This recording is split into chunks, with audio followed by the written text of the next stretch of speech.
Testing. Hello? Hello?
Testing. Testing. I can actually hear myself. Can we have the volume turned up? Volume, volume.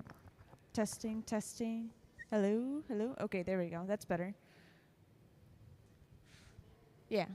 I don't know what happened. Maybe the volume was just all the way down or something, but either way, it's working now.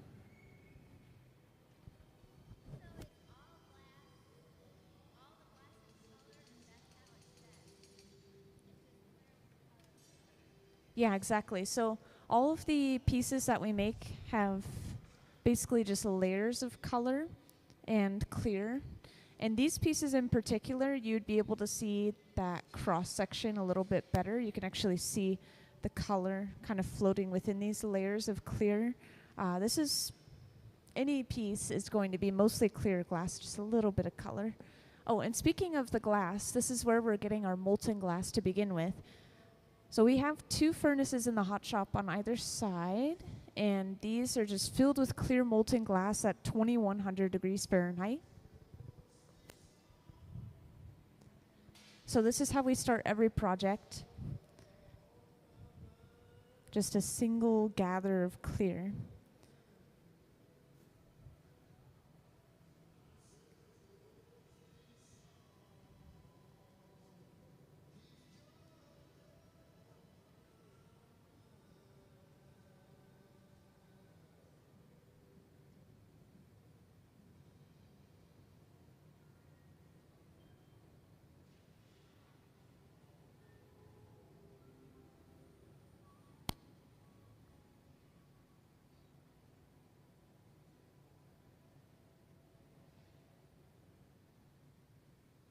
And then this is where we're getting our texture for the cup. We're stuffing the bubble into a mold on the floor. This is called an optic mold. It basically just has ridges all the way from the top to the bottom on the inside of it. So we have straight ridges. We sit down and we hold onto the end of the bubble, and then as we're turning the pipe, this is twisting all of those ridges, hence the name Twisty Cup. And now we blow this out.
Hey, welcome in. So we're working on a couple of small pieces. Well, so far we've been working on these things called twisty cups, which is a little bit self-explanatory, but it's basically a cup of clear blown glass that has this twisted or spiral pattern to it. And we're already finishing off blowing this out right here at the center bench. We'll eventually flatten the bottom, and then that means the lower half of the piece is complete. And I actually do have kind of an example right here. It's a little bit hard to see the ridges on it, but they're usually blown really thin, and again, they have that spiral. It's a physical texture to the surface. It's not just a visual design.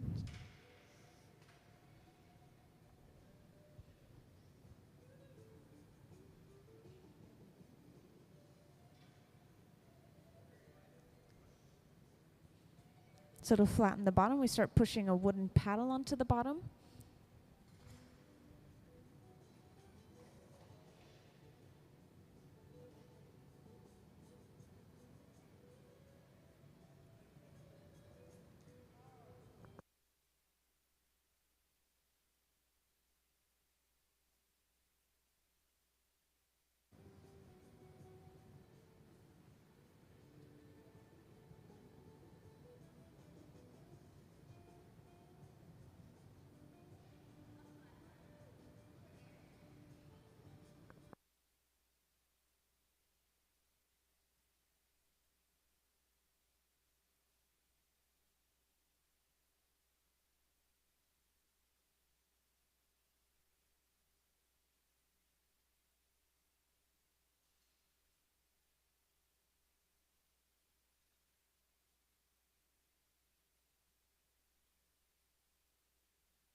Yeah, so we've seen tons of different things made out of glass in this hot shop. I've actually seen multiple different kinds of vehicles, in a way, made in the hot shop. We today will also see specifically a ski lift chair made in the hot shop, which is a little bit odd, but this is basically a commission piece relating to the Northwest Furniture Bank. It's something that we create a piece for their auction each year. And this year, I think it's a little bit different. They're more so making a piece based off of a design that somebody wanted. So, yeah, we've made 2 of them before. I'm not sure if we're going to start this one from scratch or if we're just going to be repairing one. But one of them just had a little crack in it that either needs to be repaired or remade.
I get questions about protective equipment all the time, and I always tell people that working in a kitchen can be more dangerous sometimes than working in a hot shop, just to kind of compare. Because you guys work in kitchens frequently or maybe even every day, depending on how often people cook for themselves. But in a kitchen, you have boiling liquids, you have maybe sometimes sticky, hot things, and things don't look super hot in the kitchen, but they might be hot enough to burn you, like a pan handle or something like that.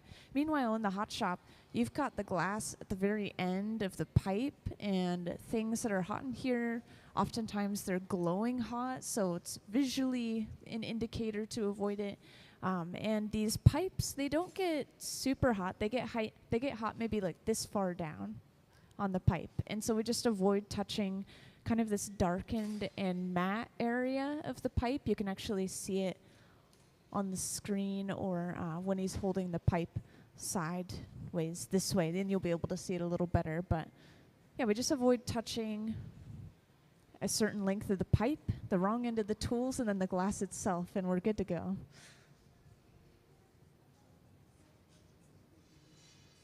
Oh yeah, and the team that works here, the people that have been working here full time, they've been working here a while. I've been working with glass up to about 35 years each, and so they are very familiar with the environment and the material and are able to be really safe because of that.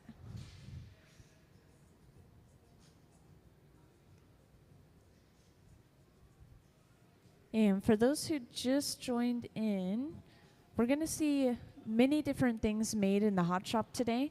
This is just a twisty cup that we're finishing off right now, which there are many different examples, but basically it's just a cup of clear glass that has this physical texture on the surface of these spiraling ridges.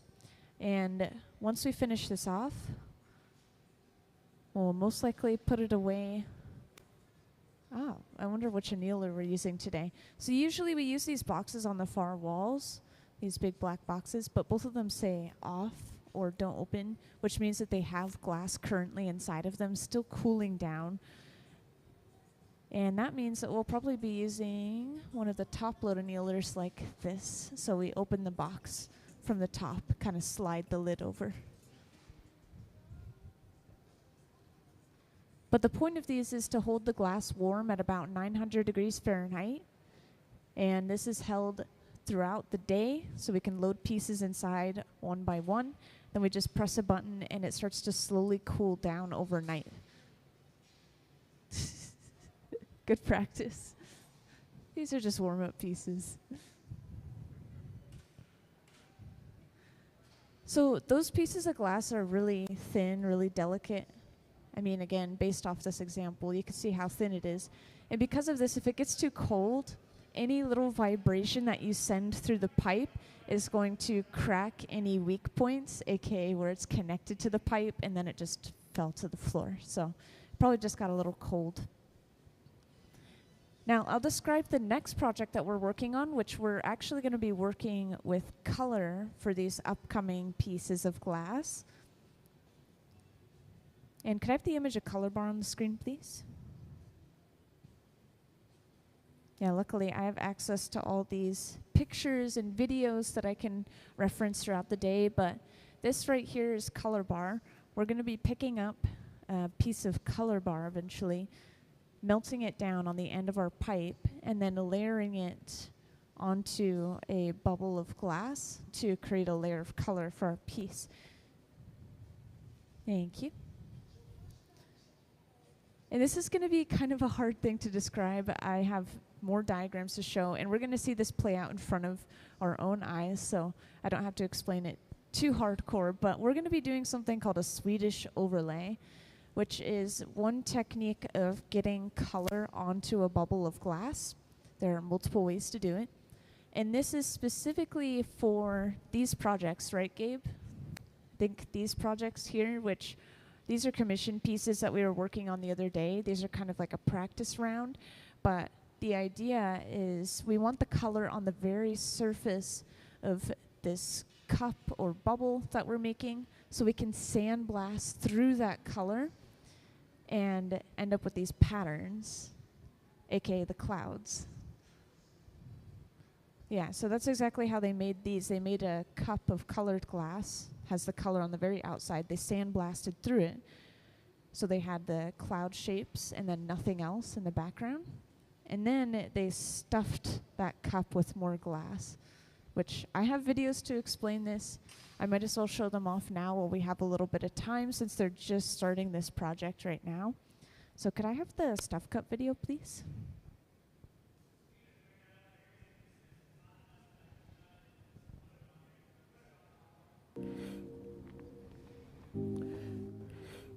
There are various ways to color molten glass, each allowing the artist to experiment with different effects and designs. One way is to create a color cup. Color cups are used to push a design to the edges of the glasswork, creating a jewel-like, opaque, or textured finish. Artists can create color cups in advance as raw materials or break off a fresh cup for use. Once heated to about 1,000 degrees, a cup is stuffed or encased around a clear glass bubble. The color cups can be layered, heated, and shaped to create unique designs and patterns in the final piece of glasswork.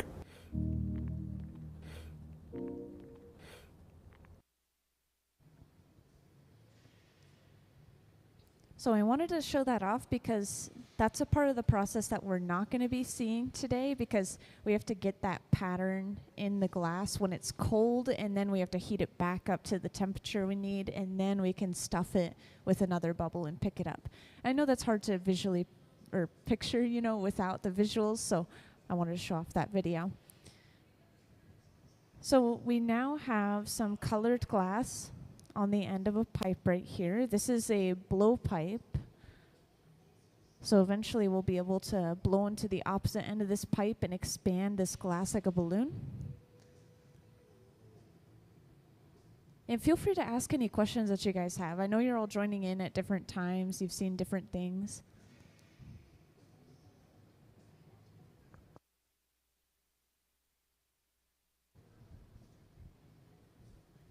So usually you'll see teams of 3 or maybe even 4 in the hot shop. And this is for even just one moment. You really need 3 people for just one moment. For example, when you're flattening the bottom of a cup, you have the person sitting at the bench, they're shaping the side of the piece, and then you have a second person outside of the bench pushing something like a wooden paddle onto the bottom to flatten the bottom. And then you have a third person at the end of the pipe. They're either blowing into the end of the pipe or they're capping it, because each time we push on the glass, it will let air escape the pipe. The pipe works both ways. So for that just one moment, you need 3 people to flatten the bottom of a piece. It is hard to blow glass by yourself, but you have a couple options. There are these hoses that you can attach to your mouth to the end of the pipe so you can blow for yourself. But there are just certain things that you won't be able to do on your own, for sure.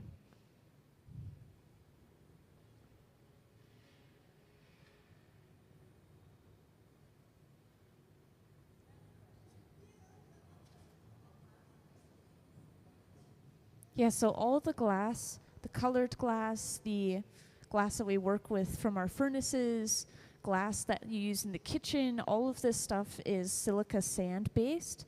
And then depending on the exact glass, it'll have a couple of other extra ingredients in it. Like our glass, for example, is a soda lime glass, which has a little bit of a lower melting point than other kinds of glass. And as the name suggests, it has a little soda ash, a little limestone. But for example, Pyrex dishes, the older, nicer ones, they actually have boron in it, which will create borosilicate glass. And that you can heat up. You could put over a burner in the lab for beakers. You can do tons of things with that scientific glass as well. But yeah, they all have a silica in the base, just some other ingredients added to it. Yeah, most of the Earth's crust is silica itself. Yeah.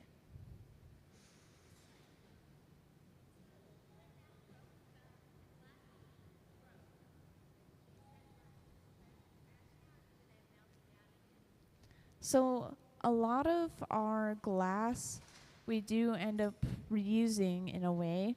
We have a lot of excess clear glass that we drip off of bubbles or pieces as we go along. And if we ever are practicing something that we're not sure about or is kind of experimental, we'll make it out of clear glass. So if we mess up, we could just throw it back in the furnace and melt it down, basically. So that's the way that we reuse our glass. But if something falls on the floor, or like this piece right here, it's going to have layers of color and clear together. It's no longer pure color, no longer pure clear. That stuff we can't reuse anymore. Yeah.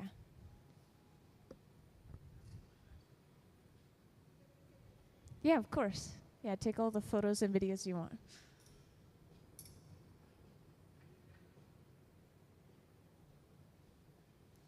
Oh, we also live stream every day that we're down on the hot shop floor, which is accessible through our website or through YouTube.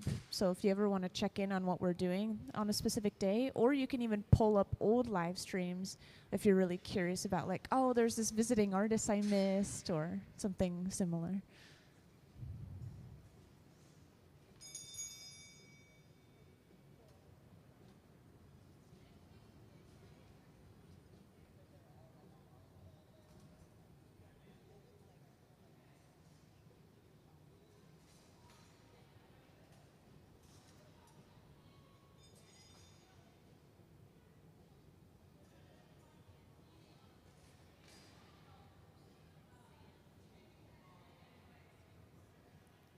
Like this? So the color bar is made, I've seen a couple of videos on it. We don't make it ourselves here or anything like that, but basically they have this big drum, almost like the metal buckets that we put the clear glass into, that tall metal bucket there. And they put the raw sand mixture in there, so the sand, the soda ash, the limestone, and then they add in some other ingredients that give us the color, which, for example, I can give you guys a really good example. This is what I always use. The Statue of Liberty is made out of copper, right? And when copper oxidizes or reacts with oxygen, it turns that greenish bluish color. If we take that copper oxide and mix it into clear glass, it turns into blue-green glass. It's kind of as straightforward as that. Basically, the little particles are just hovering around everywhere within the glass. So it's all mixed together in that big drum. It's still sand. It's just got some extra stuff in it. And then they melt it all down in a big furnace. And I'm not sure from there if they gather it and they roll it into bars or if they like squeeze it through a machine or something. But it's formed into bars somehow physically after it's melted down and then it's cooled.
Yeah, so we have multiple benches set up throughout the hot shop.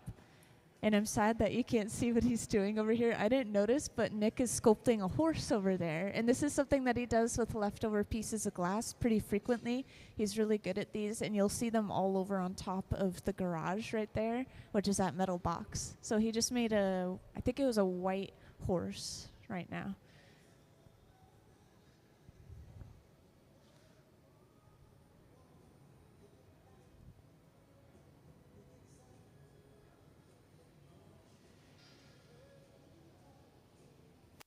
So at the center bench right here, as you could see, we have our layer of color on the surface of the bubble. We already had a bubble before we applied the color. This process where we're pushing and rolling all that color back, that is the overlay process that's going to create a piece that has just one color on the surface, or the appearance of just one color on the surface, just like this smooth white right here. So that's how we use that color bar.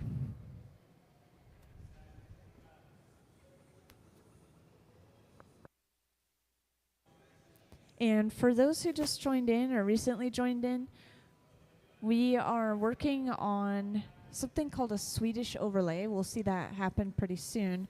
Basically, it's just a special way to apply color to a bubble, and this will create a layer of color on the very surface of that bubble so that we can do something later on with it like sandblasting.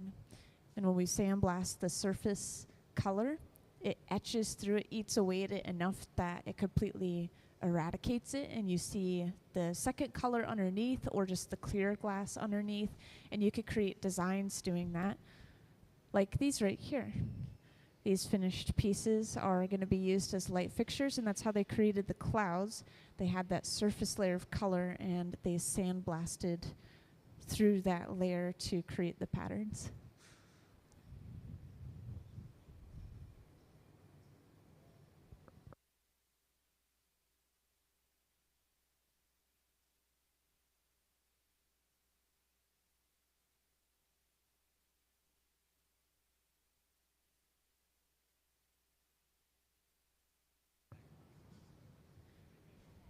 Yeah, so the way that our team makes pieces that are more exact in the hot shop, size-wise, I just had a question. How do you make pieces that are the same size or maybe same shape? If you want to be super exact, you can use a mold, so like a wooden mold or a metal mold that you'll blow the bubble into, and that kind of finishes the piece off. You break it off the pipe, you put it away. But our team makes a lot of pieces that are very, very similar in shape or size without a mold. And the way that they do it is, well, again, they're very experienced, up to about 35 years of experience working with glass. But on top of that, they can have a little bit extra glass, and they can trim that glass off from around the opening. Say they make something exactly the same width each time, but they're going to vary slightly in height. Then they just open it up, and then they just trim a little bit of extra glass off of the lip of the piece. And then they can get more of an exact height. So in the end, they do end up pretty exact if they want to be. But something that's nice, even if they're not perfectly exact, it just shows that it's handmade, which I think a lot of people appreciate when they're buying handmade glass.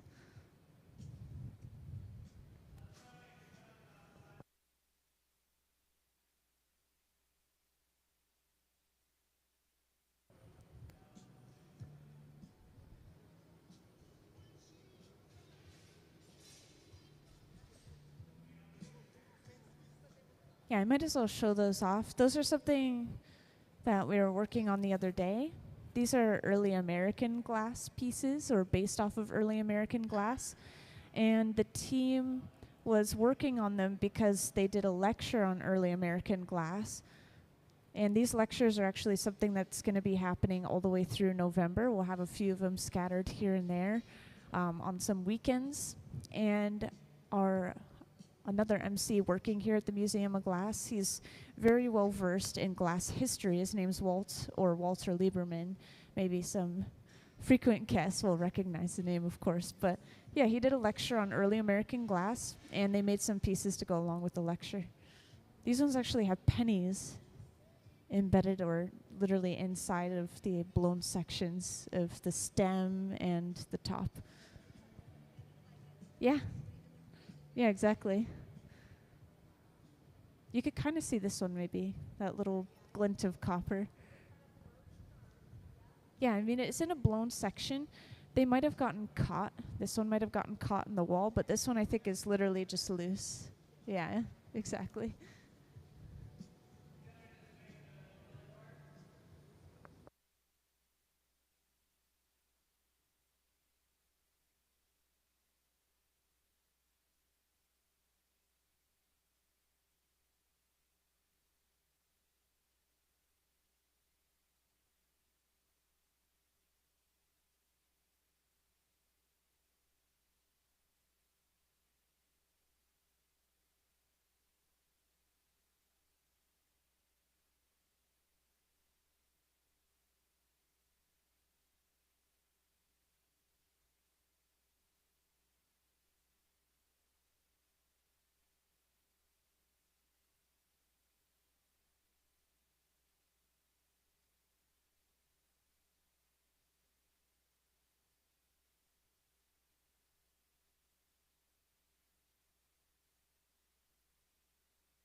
So with this bubble at the center bench, I wanted to point out a couple of important things that we've done.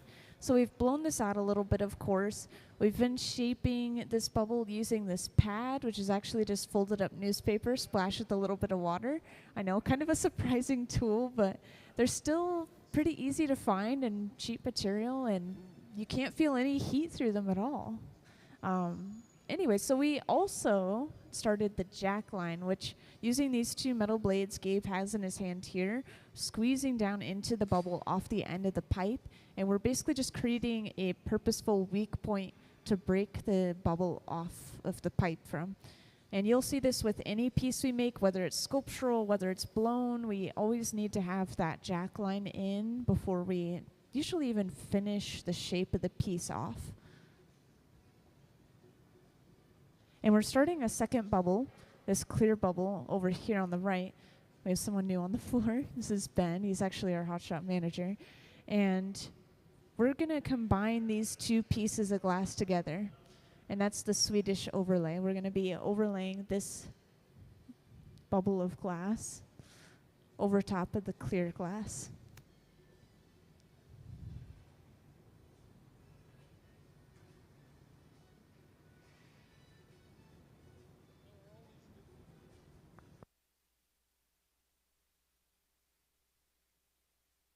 Yeah, so we have multiple places to work, sometimes up to 3, but we just have 3 benches. On the left bench, this is where you'll see us doing a lot of prep work, or maybe we're heating something up to bring over and attach to something we have at the center bench. And then usually the center bench is like the main project and the main focus. But yeah, it's just as simple as having 2 places to work, 2 places to heat up glass, so we can bring things together, for example.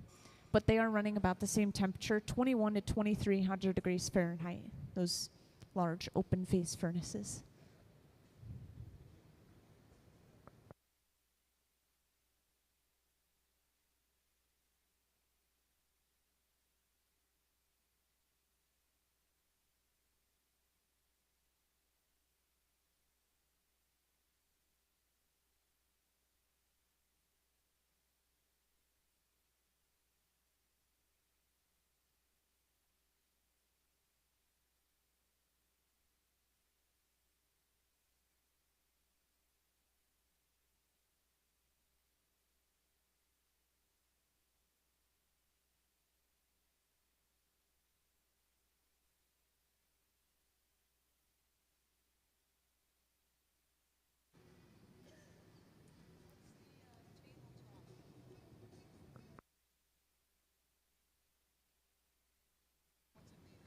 So we have many stainless steel tools, including the large metal table itself right to the right of the center bench. And this is called the marver. We use the marver for shaping and for actually cooling the glass as well, which you'll probably see later on. And speaking of shaping, at the center bench right here, we use something called a block, which is a wooden spoon-shaped tool to kind of just smooth and even out that fresh layer of clear. And then we went right away to a pipe cooler. This is just a trough of water that we set the pipe into.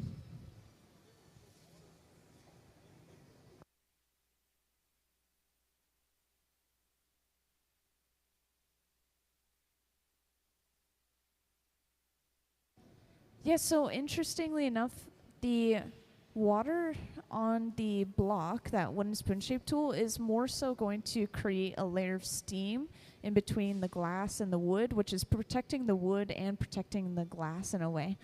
But if we were to dunk that bubble into a whole bucket of water, then it would crackle the surface of the glass.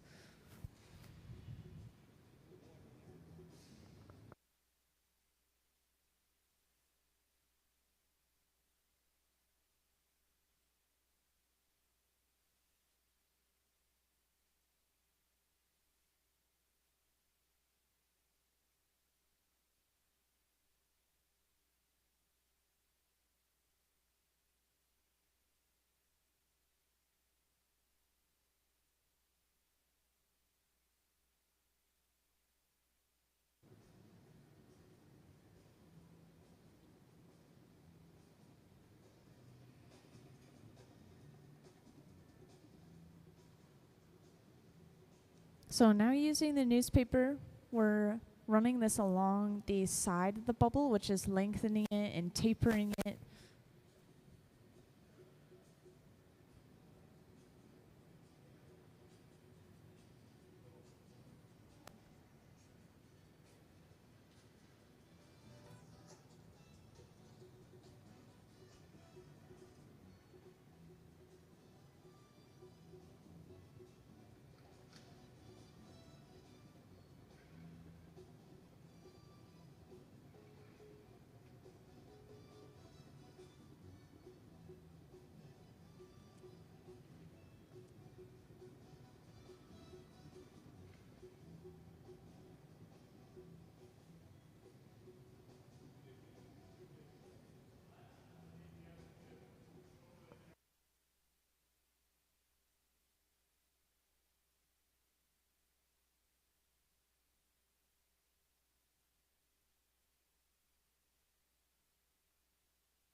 And for those who just joined in, welcome into the hot shop. We're going to see something called a Swedish overlay down on the hot shop floor pretty soon. So we have this clear bubble of glass right here at the center bench. We have this bubble of colored glass that Gabe had over on the left bench. He's just brought that over here. And pretty soon here, we're going to be attaching this bubble of color straight to the end of this clear. And then you'll see they break that bubble off of its first pipe, the colored bubble, and then they invert it. They like turn it inside out over the clear bubble. It's so hard to describe, but that's the Swedish overlay, and that's how they're going to get a layer of color on the surface of this clear bubble.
So we have 4 people on the full-time team here, and then there are a couple of other people that consistently come in maybe like once or twice a week as well.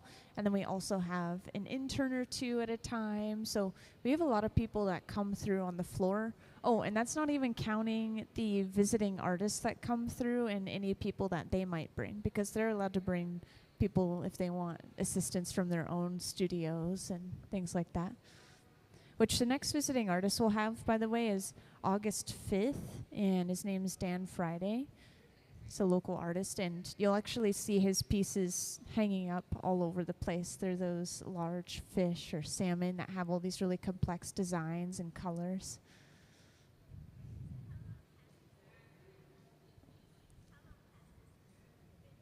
Oh, so the hot shop here opened up when the museum did in 2002.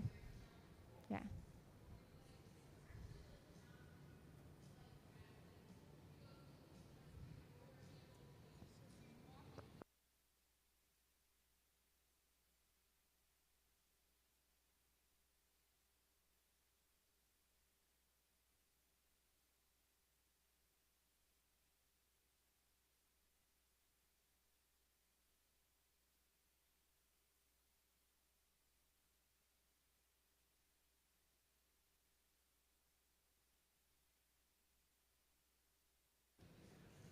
So we're pushing this bubble of glass on, and then to break it off of its first pipe, we just apply some water and give the pipe a tap.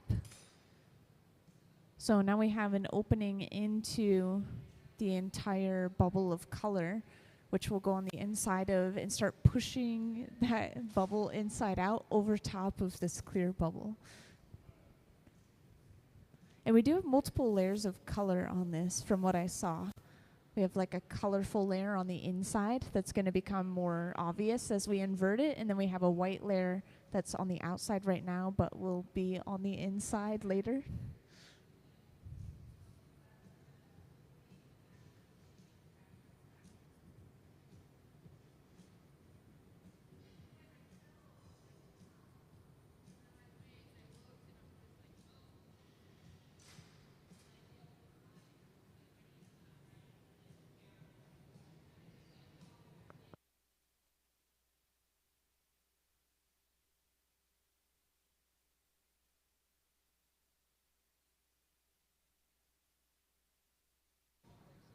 So oftentimes when we have free time or projects that we when we don't have very many projects, then we'll work on store items.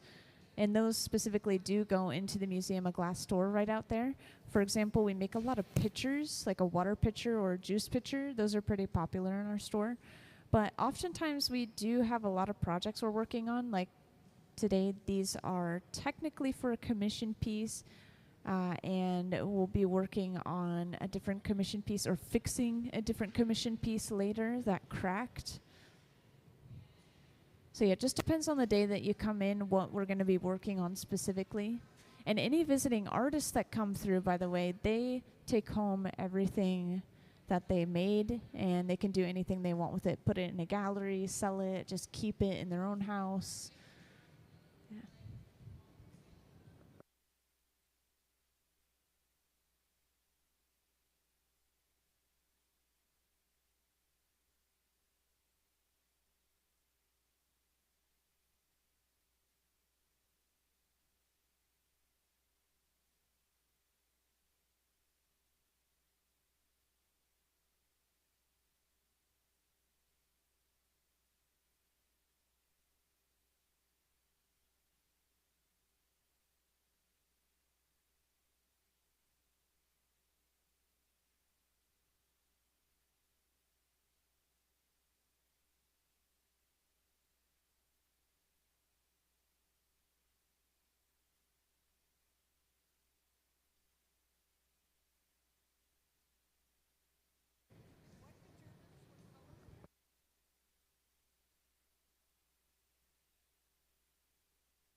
So as you saw, we were pushing this tool on the inside of that colorful bubble, and that's inverting it or pushing it along the clear bubble. We're using basically these two wooden blades to do that. So those are made out of wood. That's why you saw those sparks coming off. It's just the wood burning up. And now we can finish it off using this tool right here.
Yeah, good question. So the glass furnaces, specifically the tanks with the closed doors on either side that actually hold the molten glass inside of them, those are kept on 24/7.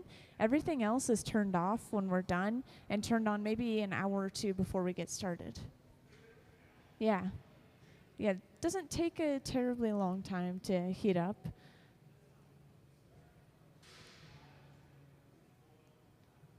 And just for everyone's reference, for those who joined in a little bit later, all of our equipment's running somewhere between 21 and 2300 degrees Fahrenheit. Those are the temperatures in the hot shop. And the glass is always going to be somewhere at or over 1000 degrees Fahrenheit. At 1000 degrees Fahrenheit, the glass is completely solid again. And if we let it drop too far below that, it'll start to crack and break from thermal shock. So we always want to keep it at or above.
Now, if we want to apply heat to one specific area of the bubble, that's when we start using these torches. We just call this one a fluffy torch.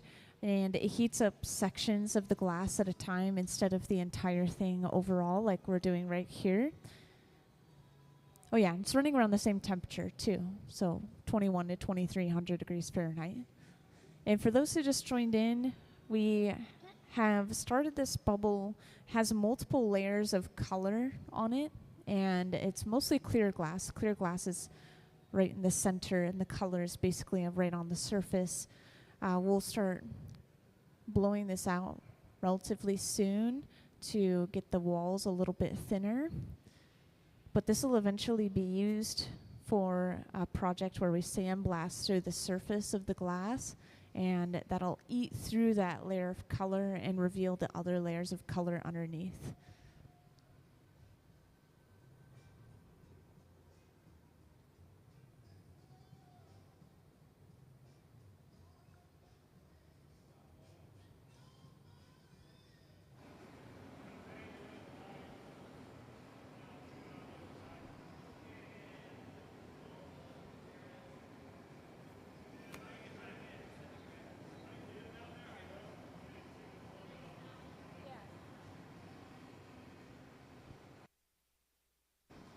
Yeah, these are going to be lighting fixtures eventually. So the one on the pedestal is already, I would say, pretty accurate to, what it's going to look like and what it's going to be used for, where it has that light coming from inside. And then those layers of color that create the clouds, that's that layer that we sandblasted everything except for the pattern for that cloud. And then because there's that second layer of color there, it creates a shadow, or if we have a really strong color contrast, then it'll be an even more obvious design.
Yeah, one of the few times I see people wear gloves in the hot shop are two different reasons. One reason would be maybe they're working really, really close to the surface of the glass. They're doing some sort of sculpting, or maybe they're adding little markings of a different glass to the surface. And if you're a few inches away from a really big piece of glass, that's a lot of heat. So they are going to need to protect their skin from that radiant heat and wear gloves for just those few moments. But the problem is the gloves will start to soak up and build up heat more and more, and then all of a sudden you're trying to like peel them off, rip them off of you because they have so much heat built up in them. So we often try to avoid wearing gloves. And then another reason we might want to wear them is to get more grip on the pipe. If we're working with a really heavy piece of glass, we might need some more grip to be able to turn the pipe. But those are the only two reasons I've seen.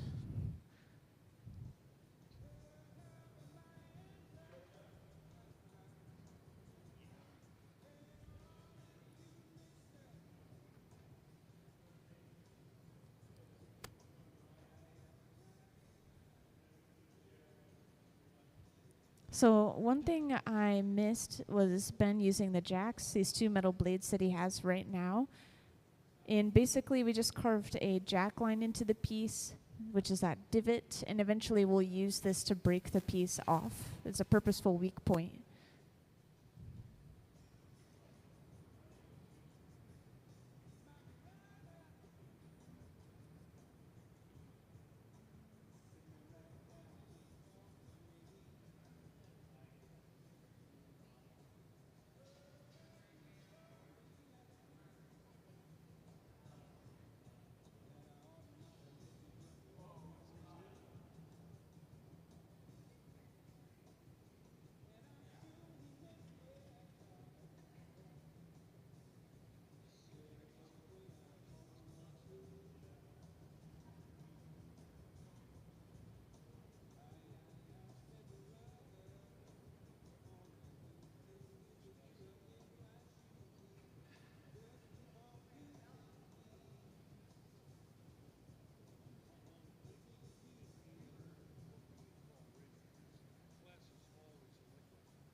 So this is what we're going to leave the bubble as for a little bit. We're going to be attaching a second pipe onto the end of this bubble.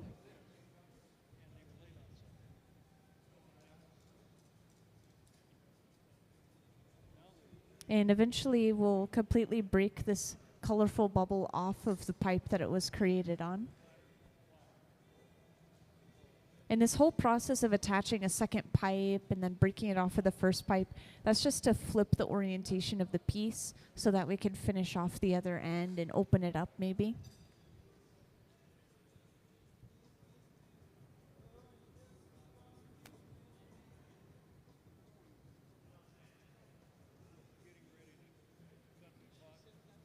Now to break it off, we apply some water, and then with a tap of the pipe, that should pop off.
So this piece at the center bench, we're just opening it up into basically this cup shape that has a rounded bottom, because eventually on a later date, and for those who have been here pretty much since the beginning, you remember that video I played of the stuff cup?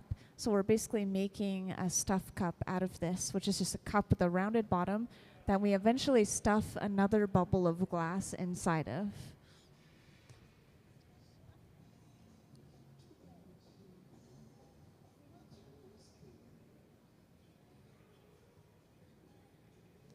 And just to point out another piece of equipment in the hot shop, this right here is the garage, this large silver box. And you'll see us going in here, maybe we'll put something aside in there or we'll grab something out of here. But basically the idea of this box is it preheats things up to or keep things at 1000 degrees Fahrenheit, which is a very healthy temperature for glass. So if we were going to use this piece later on today, we would set it aside in there to keep it warm.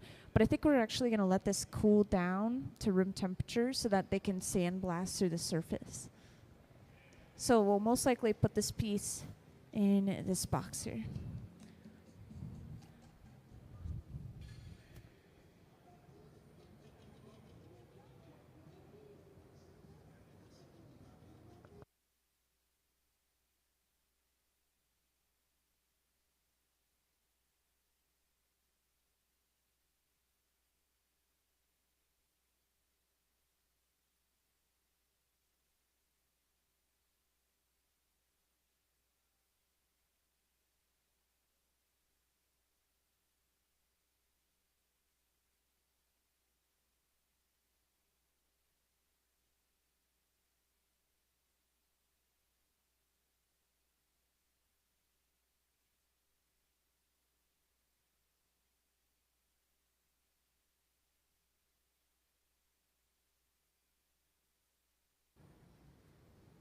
So yep, we're setting this aside in the annealer.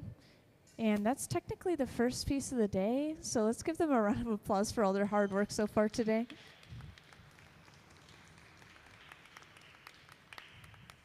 Again, earlier we made some twisty cups, which were basically these cups with a spiraling texture pattern on the surface. And then we moved on to working on these stuffed cups, which I'll point out again are for these lighting pieces right here. So when we sandblast through the surface, we can create designs like these clouds and then eventually pick that cup back up and work with it further in the hot shop to create these finished pieces.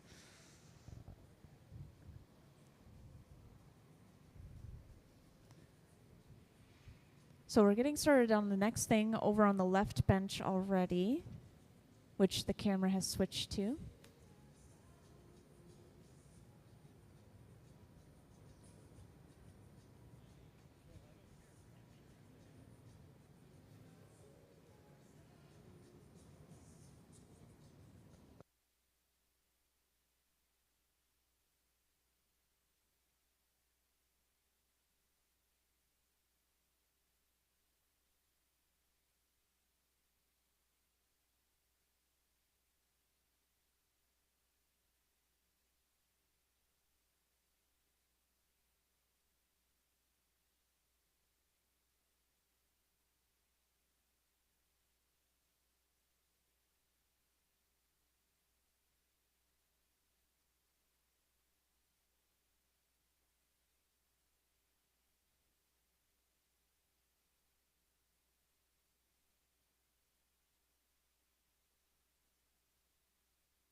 So for anyone that's just joined in or recently joined in, I want to point out these pieces that we have over here on this table and the one that we have on the pedestal. Hopefully you all can see this design from where you're at, but we have these clouds on all of these pieces. And that is kind of the project that we're working on right now. We're going about it in a little bit of a different way. So over on that left bench, or up on the screen where you can see Gabe working, we have he told me a smoky gray color, which is a transparent color you could see through. And then we just dropped some white glass on top of it. And this is eventually going to be blown out and then turned into a Swedish overlay. This is a pretty complex technique, so I've been trying to describe it to people throughout the day, but it's a little hard. So hopefully you all just will stick around long enough to see it play out. But basically this bubble that he's working on, again, it has that color on the inside, the white on the outside, but eventually this will be blown out and then inverted on top of a clear bubble of glass. So then the smoky gray will be on the top of that bubble, and then the white will be underneath the smoky gray. So we're gonna literally flip this bubble inside out eventually. And the reason we're doing this Swedish overlay technique is so that the color is directly on the surface of the glass, so that way we can sandblast through that layer of color and create those cloud designs for these pieces. Which these are for lighting, by the way. If I didn't mention that already, they will eventually be used for lighting. So this one's a very accurate example with that light shining through.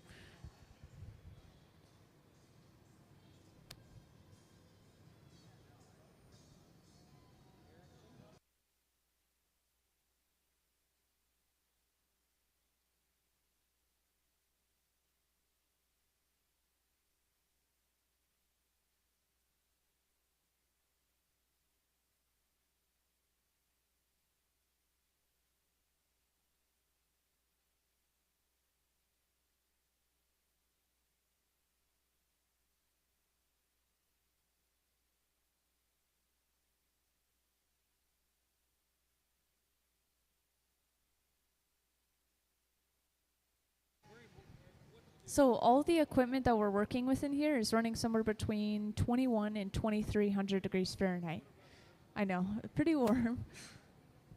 Yeah, including this torch, including where we're heating up the glass, and including, most importantly, the glass furnaces themselves, which are the tanks with the closed doors. That's actually where we're holding the molten glass inside.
So at this point, we're just letting the glass cool down, and eventually we'll gather a layer of clear over top of this, just kind of protect that layer of color and give us more mass to work with.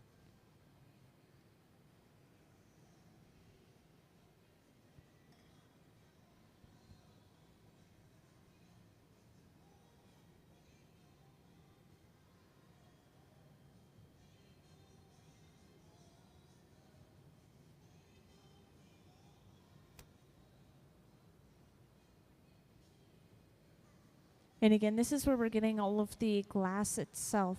It's just sitting in a large ceramic crucible. So we pick it up a lot like honey, just sticking the pipe into the molten glass, giving it a twist, and we now have a fresh layer of clear over top of our color. And this is just a pipe cooler that we're using at the moment, just a trough of water that we set the pipe into. And then we'll come back to the bench.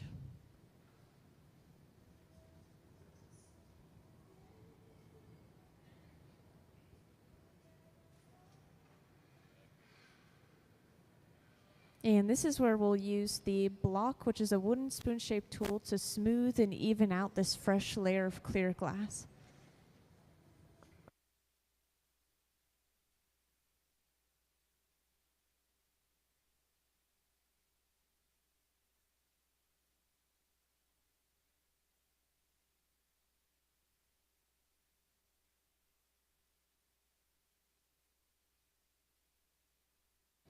So the yellow is just there being so much heat in this glass that it's radiating light as well as heat. So the white is going to appear yellow when we're working with it. Something like yellow would appear orange, and then orange would appear red. All the colors will look a little bit different when we're working with them.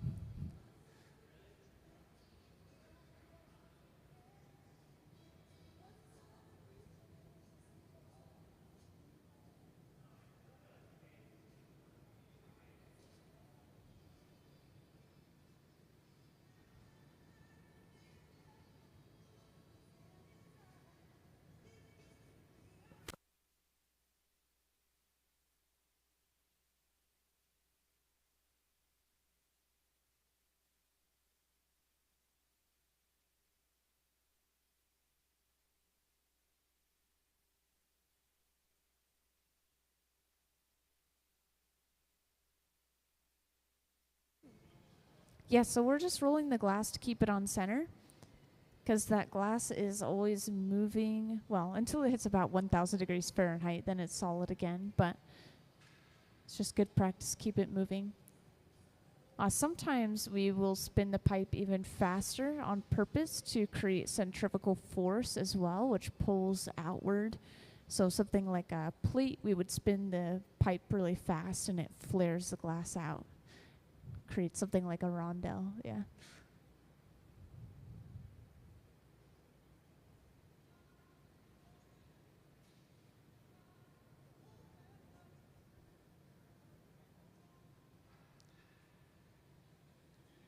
So this is when we start working on a second piece of glass now. So we still have this bubble of glass right here that has all those layers of color and now 2 layers of clear, but we'll also start a bubble of clear glass on a separate pipe, and eventually that's what all of this colored glass is going to be inverted over top of. Oh yeah, do we have diagrams or, oh, never mind. I'll pull up these later, but we should have some diagrams for the Swedish overlay that I want to show off.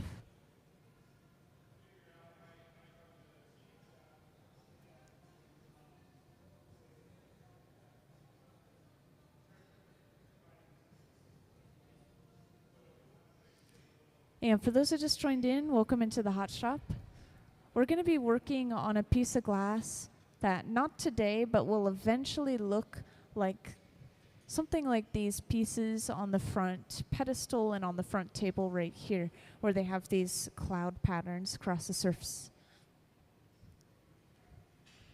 Now, to create the cloud patterns, which is kind of what we're working on right now in a way, we have to create a bubble of glass that has the color directly on the surface of the glass.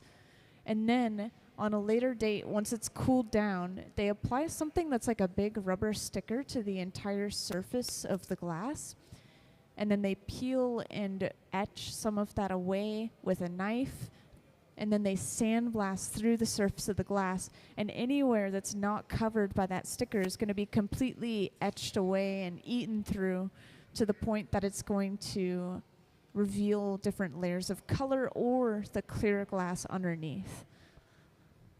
So kind of a complex project, complex topic, but we'll see it all play out.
So with the bubble over on the left bench, I know we don't have a view of this up on the screen, but we've blown this out a little bit. We've sectioned it off with these two metal blades so that we have basically this divot that will break the bubble off from. And again, we're just kind of building up layer upon layer of clear glass right here at the center bench. We have to let this cool down in between each layer to a certain extent. And eventually these two bubbles of glass will come together, just as a reminder. So we won't be split up forever between those two benches.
And welcome to those who just joined in or recently joined in. So we're working at 2 benches at the same time right now. Right here at the center bench, we have this large bubble of clear glass that we're going to possibly make a little bit larger. Over on the left bench, we have a bubble of colored glass that'll eventually be brought over and then applied to the clear glass. And this technique where we're going to apply it is called a Swedish overlay. So we're basically going to be inverting that colored bubble over top of the clear bubble.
So now after blowing this bubble up, we're using this pad, which is actually just folded up newspaper. We'll splash with a little bit of water every once in a while. And we're kind of just guiding the bubble into this longer tapered shape. This is the ideal shape for when we invert that colored bubble over top of it. And then once we have that shape that we want, we just have to let this sit and cool down. And then we can bring that second bubble over.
So once we have this bubble of color nice and hot, we'll bring that over and we'll just smash it straight onto the end of the clear bubble. So this is when you'll actually see that inversion.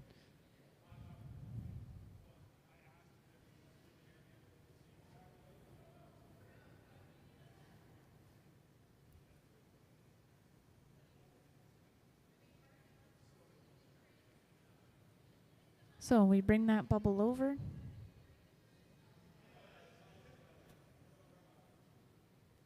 And then Ben grabs onto this and pushes it right onto the end of the clear bubble.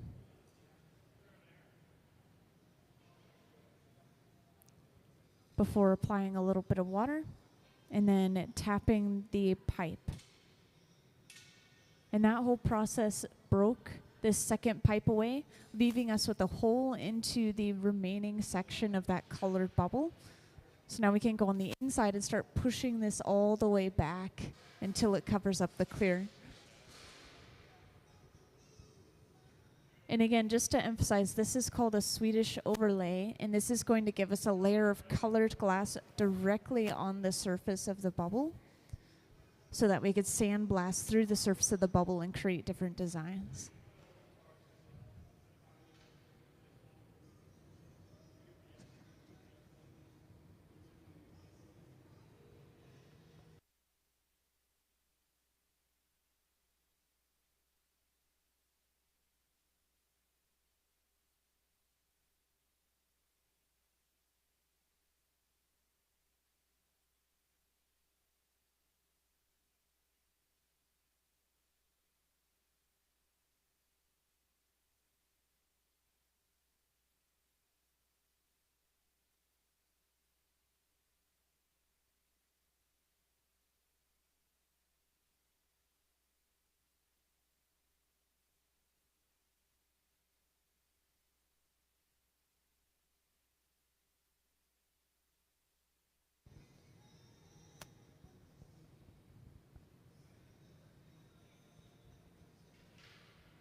So this is going to take multiple heats and multiple tries, but we'll go on the inside of that colorful bubble with these two wooden blades called the pachofis, and we're going to push on the inside of that bubble until it wraps around the clear.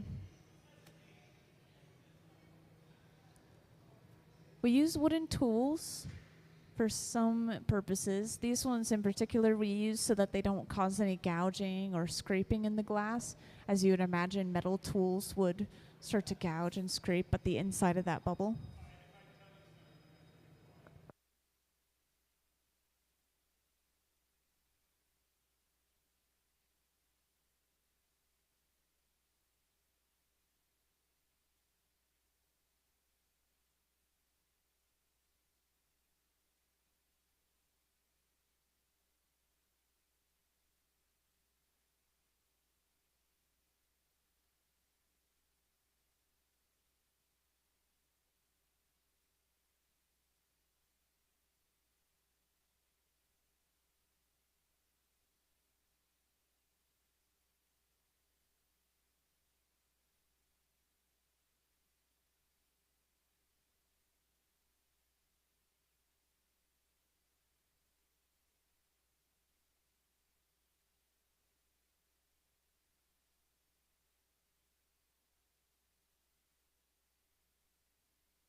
And then once we've got it to a certain point, we'll move on to using this second tool, which we use to push the rest of that glass all the way down onto the bubble.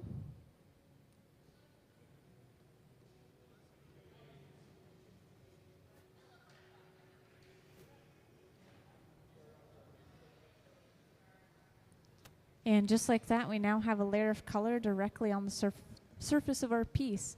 And just in case anyone missed this earlier, the color is like a transparent gray on the surface, and then there's a layer of white glass underneath that, and then the rest is just clear glass all the way through.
So we will blow this bubble out a little bit and turn it into a stuff cup, which is basically a cup, straight walls, and then a rounded bottom. And eventually, on a later date, we'll be stuffing another bubble of glass inside of it, hence the name Stuff Cup.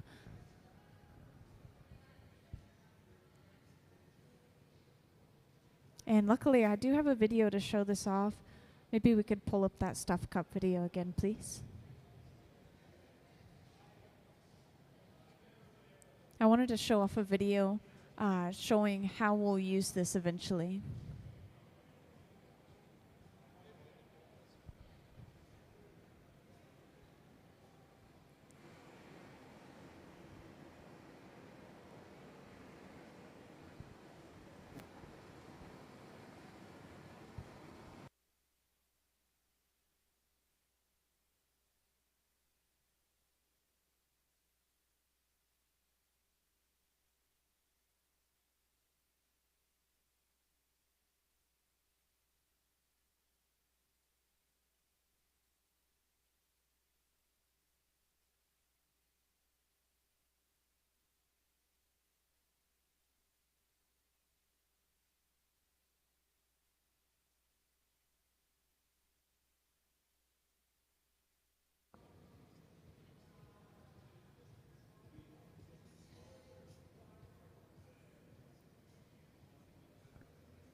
Is there any way I could have the Stuff Cup video, please? Thank you. There are various ways to color molten glass, each allowing the artist to experiment with different effects and designs. One way is to create a color cup. Color cups are used to push a design to the edges of the glasswork, creating a jewel-like, opaque, or textured finish. Artists can create color cups in advance as raw materials or break off a fresh cup for use.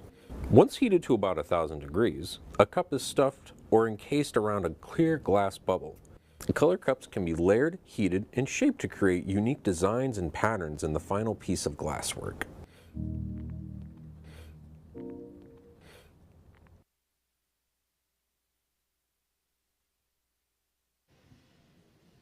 So, a very short video. I just wanted to show how this was eventually going to be used. So we'll eventually turn this into one of those cups.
So that divot right there that we squeezed in with those two middle blades, this is really important. It's basically a purposeful weak point that will eventually break the piece off of the pipe from. It's called a jack line because those two middle blades are called the jacks. So now that we have the jack line, we can continue to blow this out the rest of the way.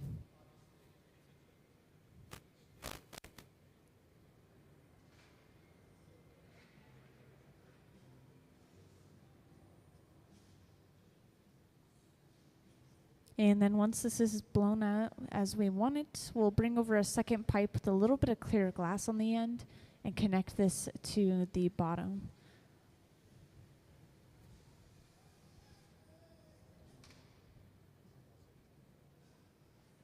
And this is how all blown pieces work. We work on the bottom of the piece first, where it's, you know, solid, like a cup or a vase. You have that solid bottom, and then the open top. Well, to create the open top, we have to disconnect it from this pipe. So what we do is we bring a second pipe over, we attach it to the bottom, and then we break the bubble completely off of the pipe that it was originally blown on.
So again, we'll attach this second pipe to the end of the bubble.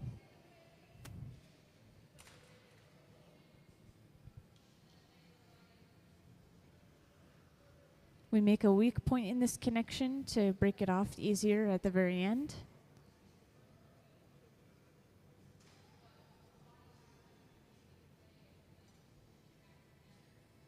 And then it will eventually disconnect the bubble from that first pipe using some water.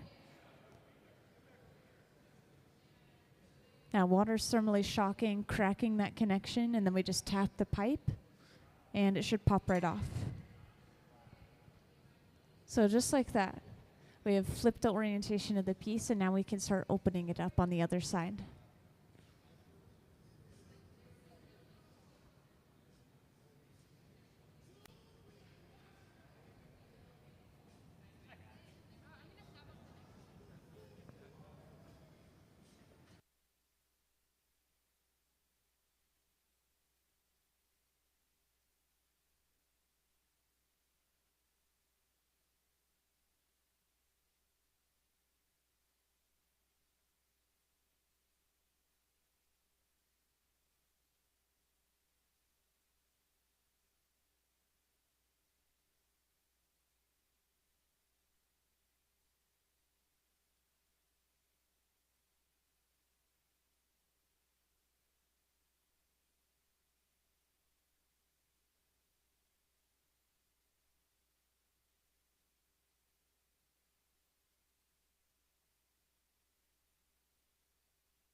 And welcome into the hot shop to those who just joined in. We're working specifically on something called a stuff cup, which is eventually going to have a pattern sandblasted into the surface. I can relate it to these pieces that are already out, luckily, on the front table and pedestal, where we have these cloud designs, and that's made through sandblasting.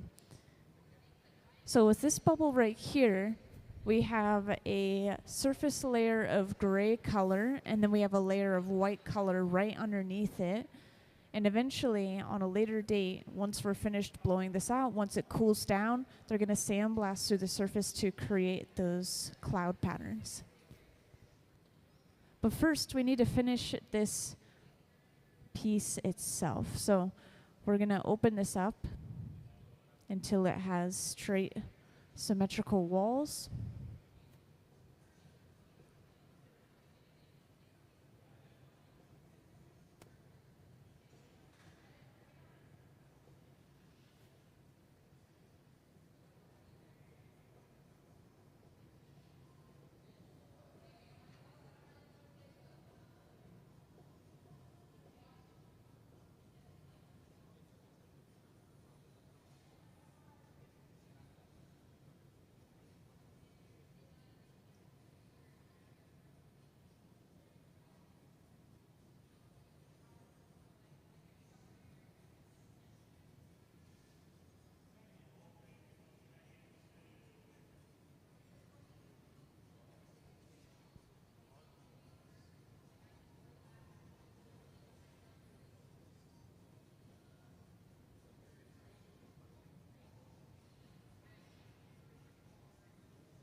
And then once we have this opened up with those straight walls, we'll prepare to break it off by torching the glass that's connecting the piece to the pipe.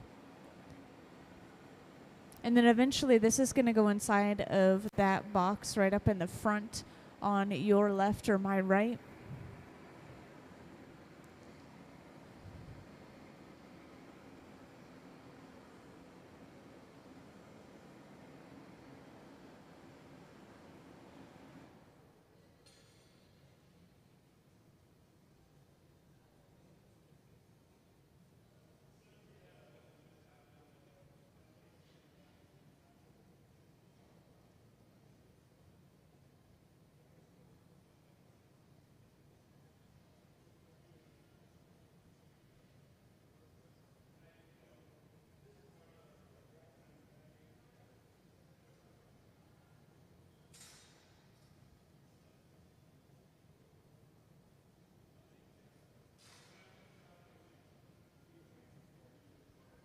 And this is broken off the same way as earlier with a little bit of water and then a tap to the pipe.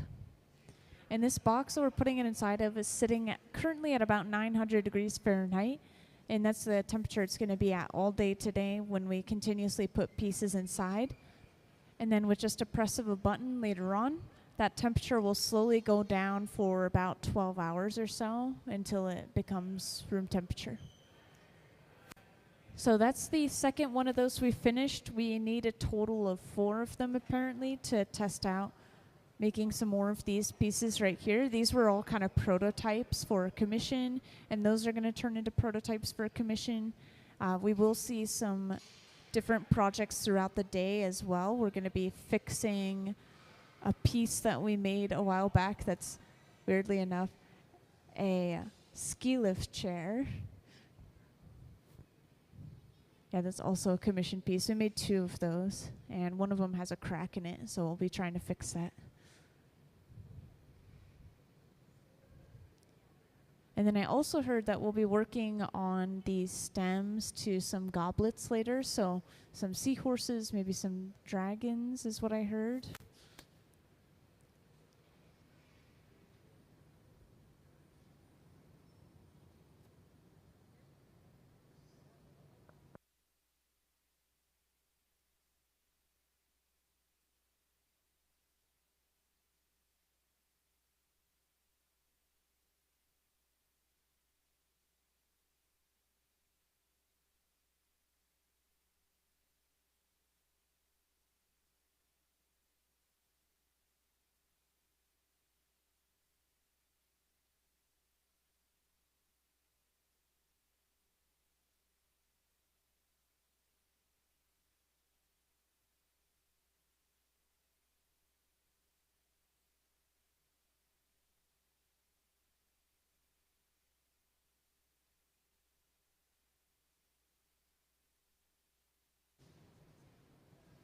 And welcome to everyone who just joined in.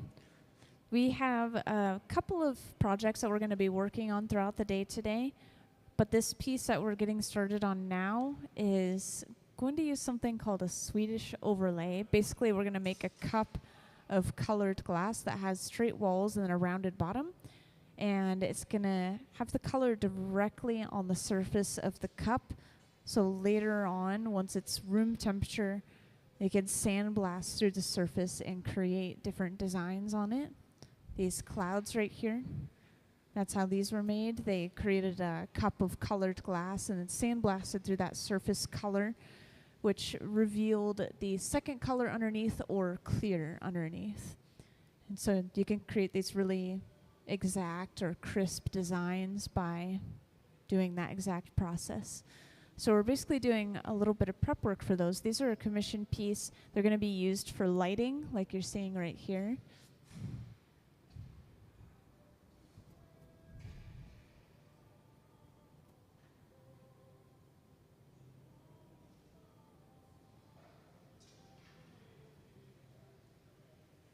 And basically, how this has to be created is we'll start a clear bubble of glass right over here or over at the center bench, and then we'll start a colored bubble of glass over on the left bench. Eventually we'll bring the 2 together, and that layer of color will be directly on the surface.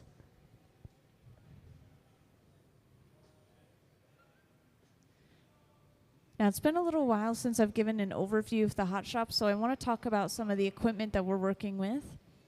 In the back here, that tank with the closed door, we keep going inside of that furnace. This is specifically the glass furnace where it holds molten glass at 2100 degrees Fahrenheit. And that's actually the one piece of equipment that we keep on 24/7. Everything else we turn off when we're done and then turn off maybe a couple hours before we get started. And then we have many places and many ways to heat up our glass again and make it malleable to continue working with the same piece of glass. So at every bench, we have a glory hole, which is that large open-faced furnace running between 21 and 2300 degrees Fahrenheit.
So we have a view of the left bench right now. You can kind of see the glass in the bottom right corner of the screen.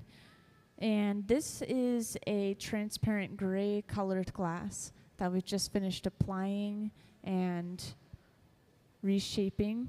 We're bringing over some white glass from the center bench here. That'll be dropped right on top of the gray glass and then spread the same way, spread right over top of the gray to cover it up.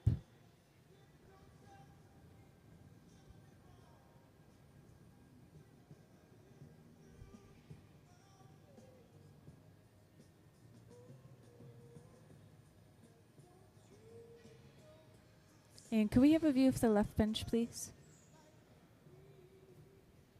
Thank you.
So up on the screen, we have a view of the left bench.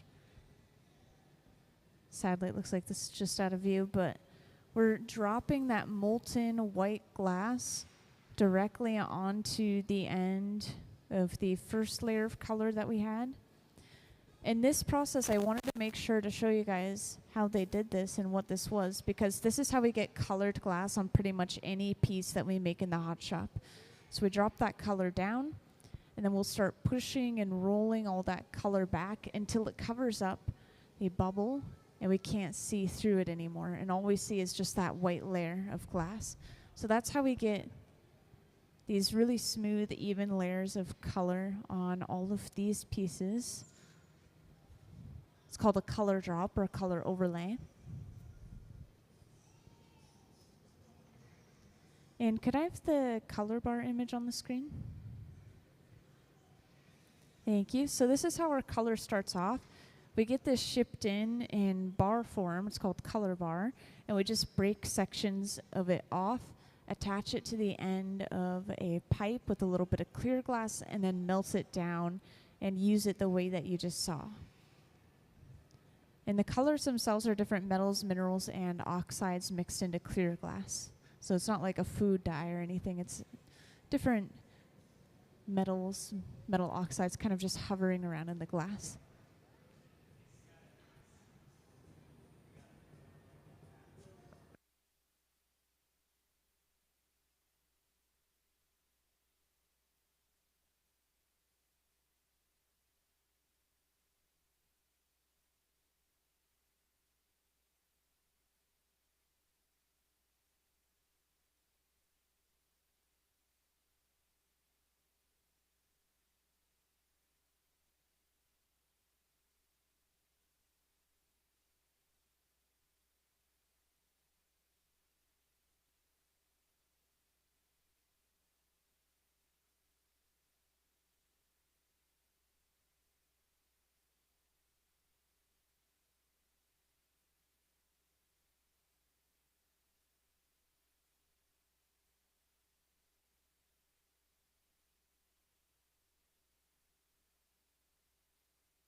So for those who just joined in, welcome into the hot shop. Just wanted to quickly introduce or update on what we have going on. So we're still working on basically a little bit of prep work. This is going to turn into a stuff cup, which is basically a cup with these straight walls and a rounded bottom. And how we use that on a later date is we will stuff another bubble of glass inside of it to pick it up. And that means that the color will be on the very outside of the piece. It's going to be directly on the surface of the piece. And that allows us to sandblast through the surface of the glass to eat away at that color and reveal other colors underneath, or just to reveal the clear glass underneath. And that's how we created the cloud designs on these finished pieces right here on the table and the pedestal. So this was made using all those techniques, sandblasting. The colors that we'll see today are transparent gray and a layer of white underneath. And both these bubbles that we're working on right now, these are eventually going to come together to create just that one cup.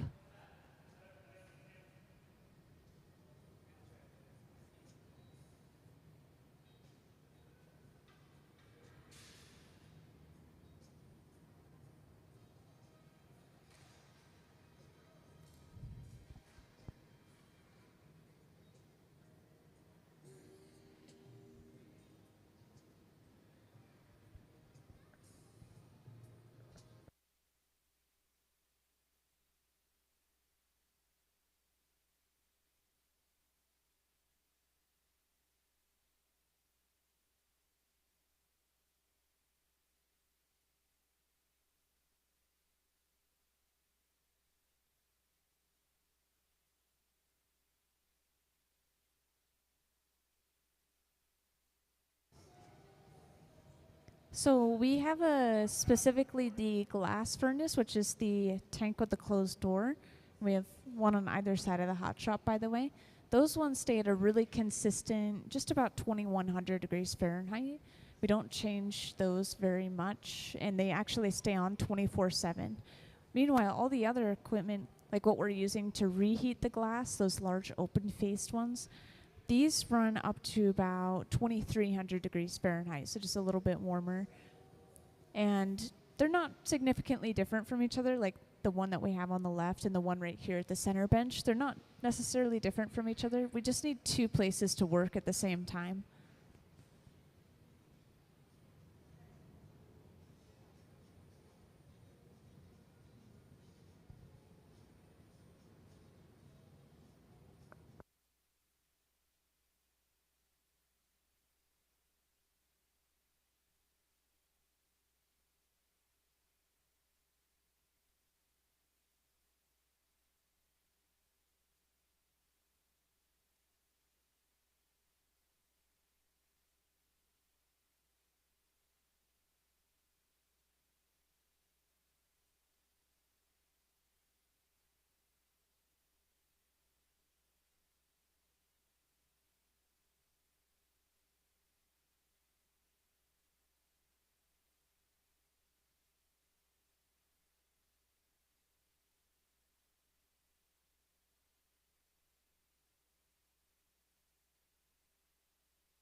And in the meantime, could we have a view of the left bench, please?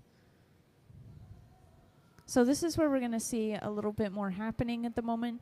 This is the bubble that has that layer of transparent gray already, and then the layer of opaque white over top of that.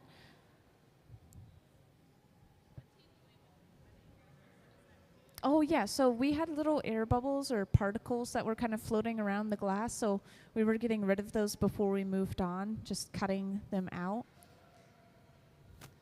And that has to be done basically right after we get that fresh gather of clear.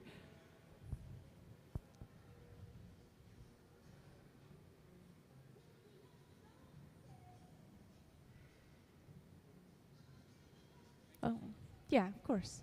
And we're using a pipe cooler around the corner, which is just a trough of water that we set the pipe into.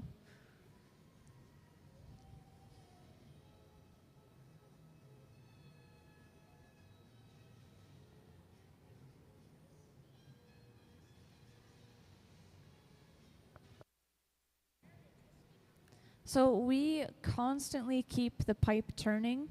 Right here at the center bench, technically that glass was cold enough that we didn't really have to turn at a certain point because it's solid. But usually the glass is always moving, even if it's just slightly. And if we stop turning, then it'll just start falling off center. So we're always turning.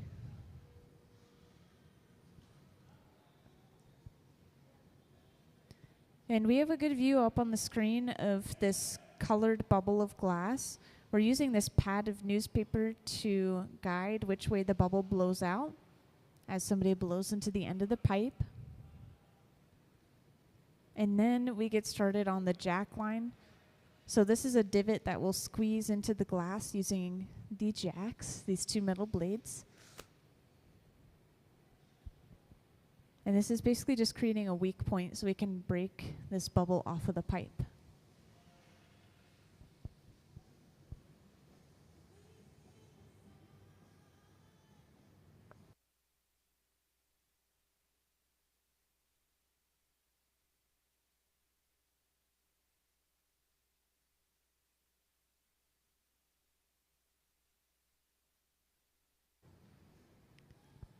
So I am not entirely sure what other materials we could use, but I know that newspaper, it holds the water that we put on it really well between all those different little layers, and it's still pretty dense, like pretty hard on the surface of the glass.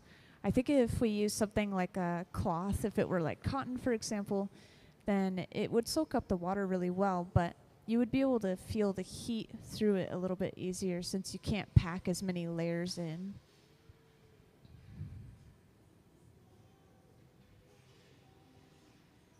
And other than that, newspaper is still pretty easy to find and pretty cheap material.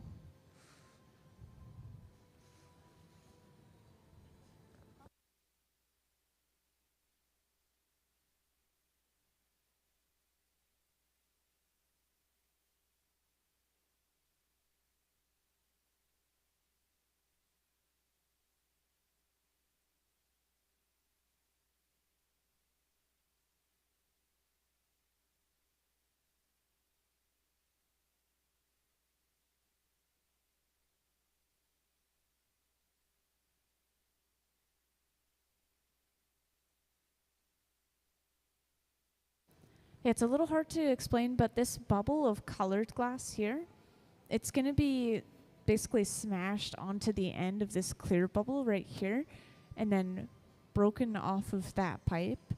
And that's going to leave you with a shape kind of like this where you have an opening up at the top there. And then they'll start folding that open and basically inverting it completely inside out over top of the clear bubble. And it's called a Swedish overlay.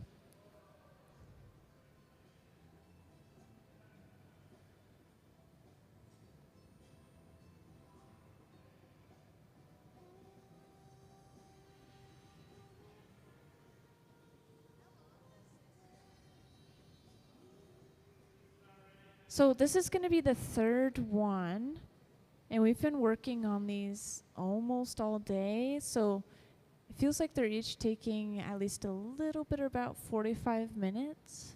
Yeah. I think the longest part of the process is just getting all of those layers of glass on there, because you have to let it cool down in between each layer.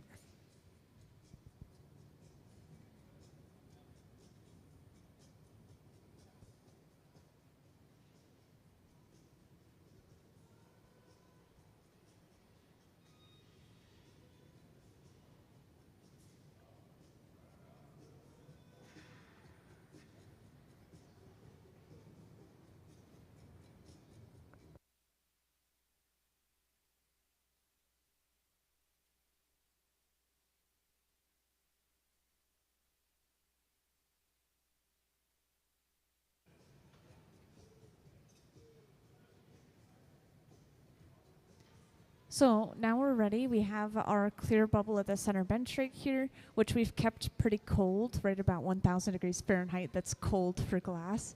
And then we're going to bring over this colored bubble of glass that we just finished preparing. And we're going to quite literally just like smash it onto the end. You'll see.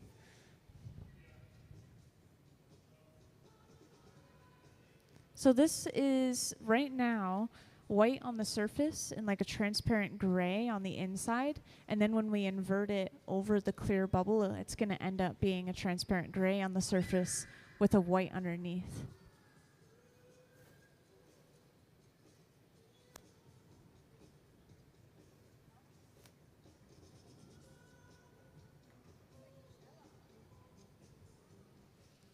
So to break this bubble away, we apply some water, and then we give the pipe a tap,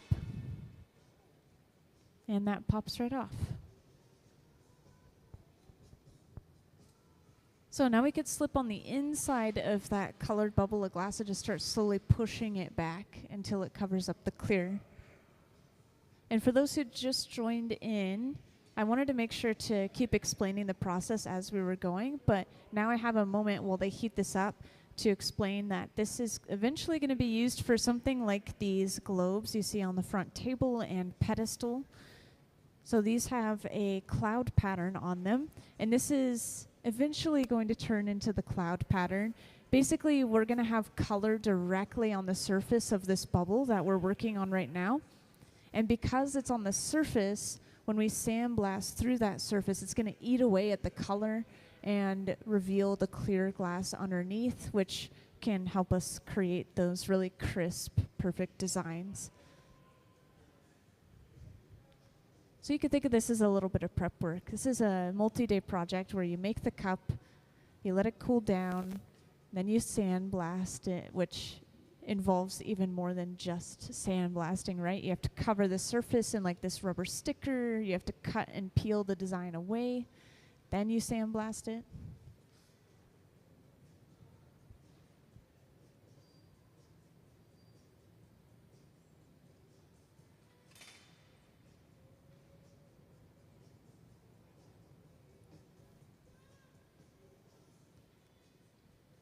So to start pushing this color back, we're using these two wooden blades. We're just pushing at that kind of connection seam. And yes, any wooden tool we use in the hot shop will burn up and kind of get used up over time, but for these two wooden blades, it's important that we use them so that they don't gouge and scrape at the glass like a metal blade might.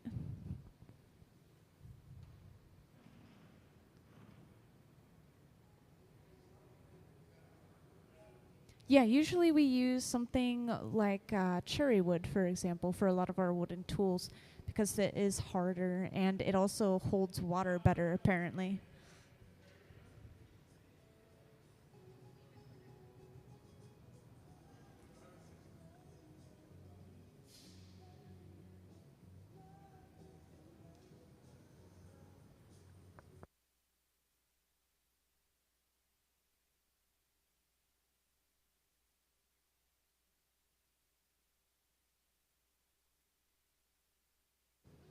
Yeah, exactly.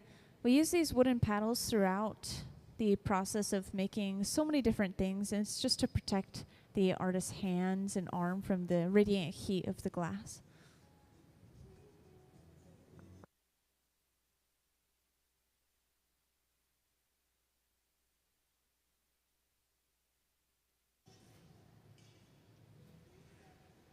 And it's a little bit hard to tell, but as we're finishing this piece off, as we're blowing it out, as it cools down, you'll see the color better and better. And it's looking like this one might be the blue one after all. We have a few gray and a few blue or something like that that we're working on.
So this is the tool that's used to finish the Swedish overlay.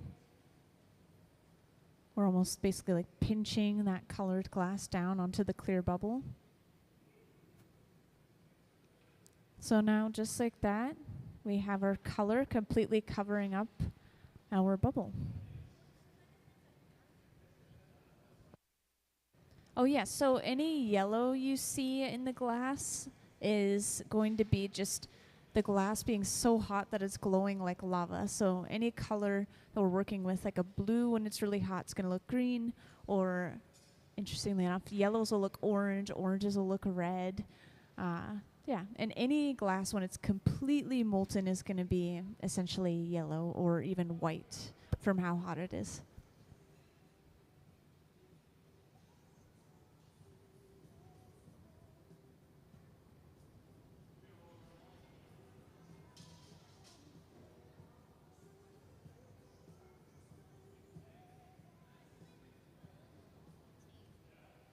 So we roll the glass on the marver, which is this table with a thick slab of stainless steel. We're basically just making sure the cup is fully touching down and smoothed out. But we also use the marver for cooling the glass. So anywhere the glass touches the table, it's also sucking heat out of the glass, which makes it harder, which makes it unable to blow out as much in that direction. So we can control the thickness and the different parts of the bubble.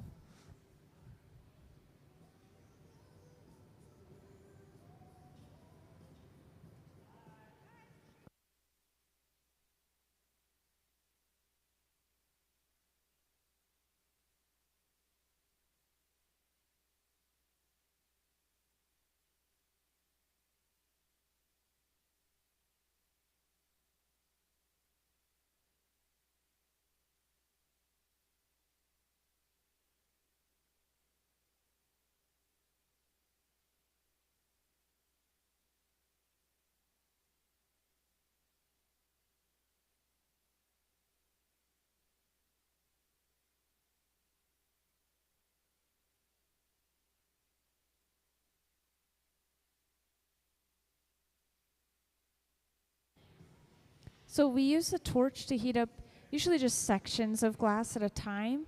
And in this case, it's the area that we want to blow out more and work on a little bit more. So we'll apply a little extra heat, just kind of leave the other areas slightly more solid. Oh, but everything does run around the same temperature, by the way. So even this torch is about 21 to 2300 degrees Fahrenheit.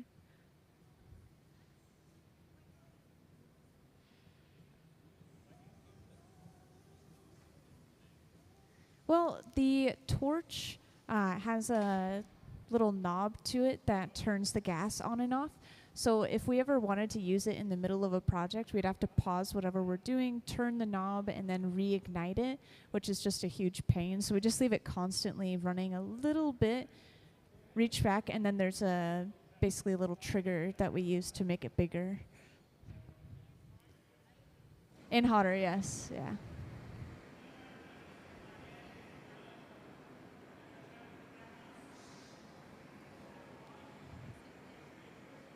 Oh yeah, and speaking of, so everything's running off of natural gas that we've been using so far today. The glass furnace, the reheating furnace, the torch, all natural gas.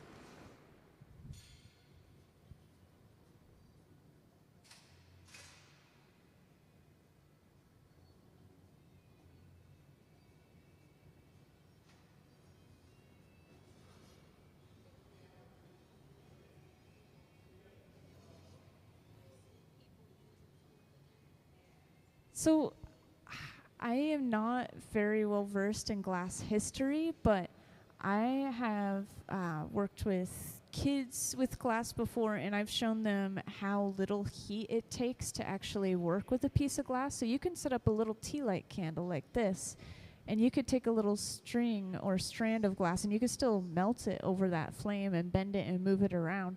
So you can have wood-fired furnaces, you can have electric furnaces, but I think that they used to have like wood-fired furnaces. And of course, natural gas is going to get things hot really quickly. But the idea of the heat in there is actually less so the constant fire and more so the heat that it's built up. So it'll get hot enough with time, other types of fires. And I think I heard someone asking a question in the back, or starting to. How long what?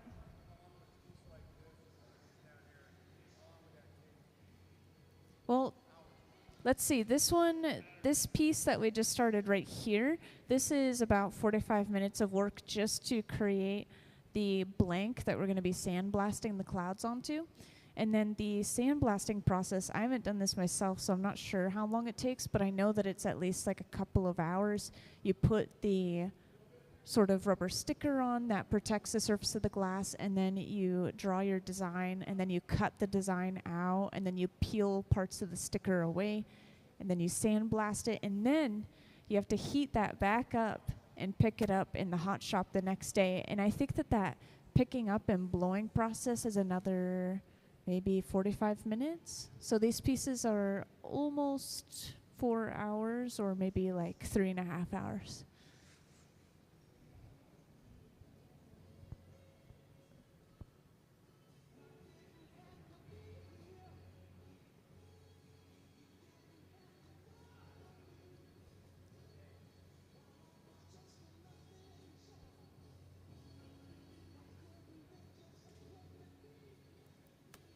Oh yeah, so right here we've blown this out. We've created another jack line, which is that divot in the glass we'll break the pipe or a piece off of the pipe from. And we're going to let this cool down a little bit. We'll attach another pipe onto the end, and then we will break it off of this pipe that it's on right now. This color is beautiful. As it cools down more and more, you're seeing it better.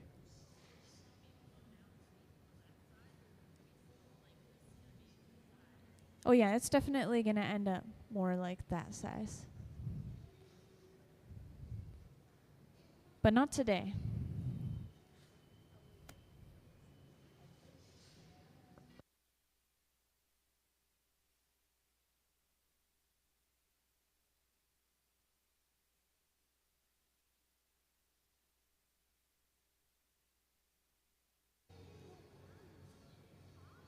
Yeah, exactly. Yeah, it's just because of the heat. Yeah. There's so much heat in this glass that it's radiating light as well as heat, so it's going to be a little bit yellow or orange or red depending on the part of the process. And that's also why when you look up at the screen, it's much more blue than when you look at the piece. I think the camera's kind of good at seeing through the yellow light that it's giving off.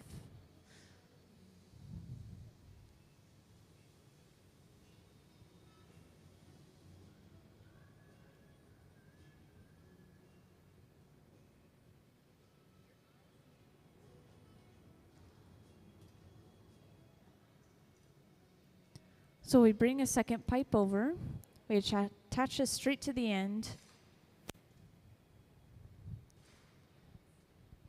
and we'll actually weaken this connection or create a breaking point in this connection to use later.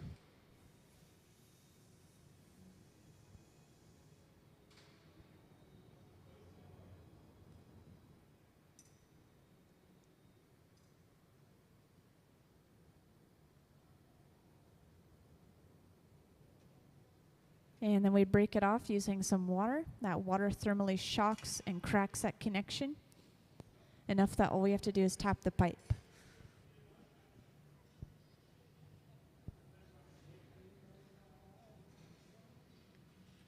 And what this has also done is it's revealed or created an opening in this end, so we can go on the inside and start to flare this out into the final cup shape.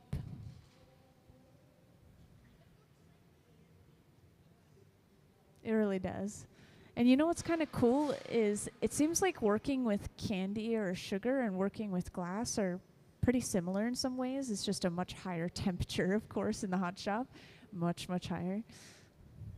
So you'll see similar techniques. Have you ever seen videos online where they like layer all these different colors on, and then they rolled it, and then they cut it up, and you look at the cross section, and there's like a whole image of like an animal or something.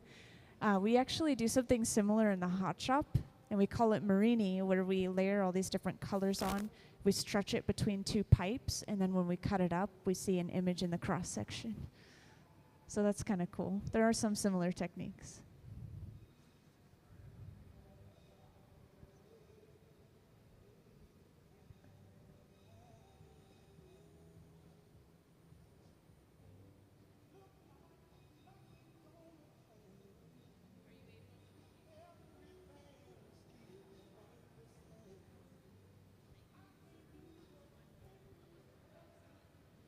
Yes, so when it comes to colored glass, you're exactly right. We can't reuse the colored glass in our hot shop because there's different colors layered in, there's clear glass layered in, so it's no longer pure color or pure clear anymore. But we do end up reusing all of our clear glass, and we also practice pieces that we're prototyping or just practicing in clear glass, so if we mess up, then we can just throw it back in the furnace, basically. That's what these large metal buckets are designated for, is just specifically clear glass scraps, and luckily that ends up being the majority of our scraps.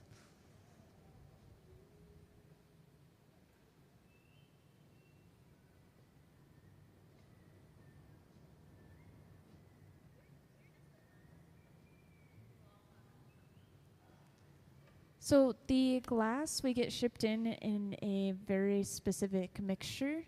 And it's a soda lime glass, so it's shipped in basically just in sand form with some other ingredients like soda ash and limestone.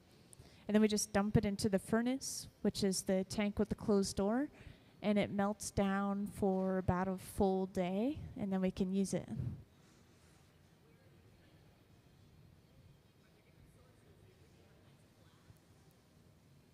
So we specifically only use that one clear glass, but there are different kinds of glass to work with. For example, borosilicate is one that I always bring up. That's used for things like beakers and Pyrex containers, apparently, but it's a scientific glass. You can work at a table-mounted torch with that, or you can... Actually, I've never seen anyone work with it on a larger scale other than just a table-mounted torch, but yeah. There are different kinds of glass, and other hot shops apparently will use recycled glass, where they throw like a bunch of different recycled glass, maybe bottles in, and then they throw a flux in. But we don't do that here. I think just because it's such a professional studio. I mean, people come here from across the world to have full residencies with the team here, and we want to make sure there's no inconsistencies in the glass.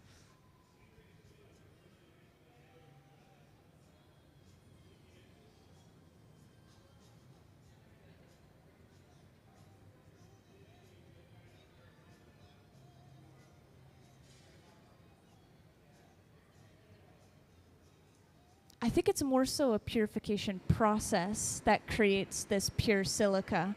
I'm not sure how the process works of gathering the silica, and I know that it's a company that we get it from called Spruce Pine. So I think that I'd have to go there and investigate further. No, it's fine. I like getting questions that I can't answer, because then I think about it later, and then I find the answer, and then I can relay that.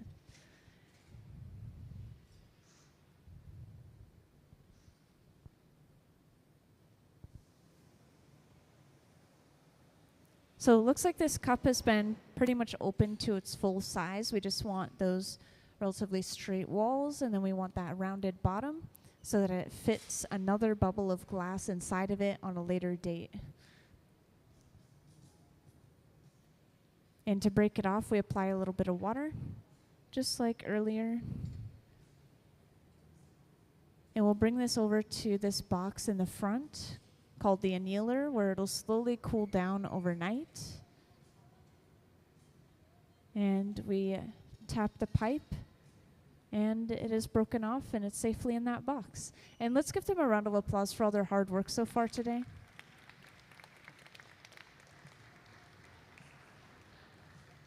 Thank you, guys. So that's the, was it the second? No, the third one. That's the third one of those cups that we've made today. And again, on a later date, we'll sandblast some clouds into them, and then we'll turn them into these pieces of lighting, commission piece, so that'll eventually be hung up as lighting or lamps. And if anyone has any final questions for me, please ask away, but I believe that it is going to be our lunch break, which we return from in about an hour. We'll have the return time posted on the screen. We'll have one more of those to finish later, and then we'll move on to some other commission projects.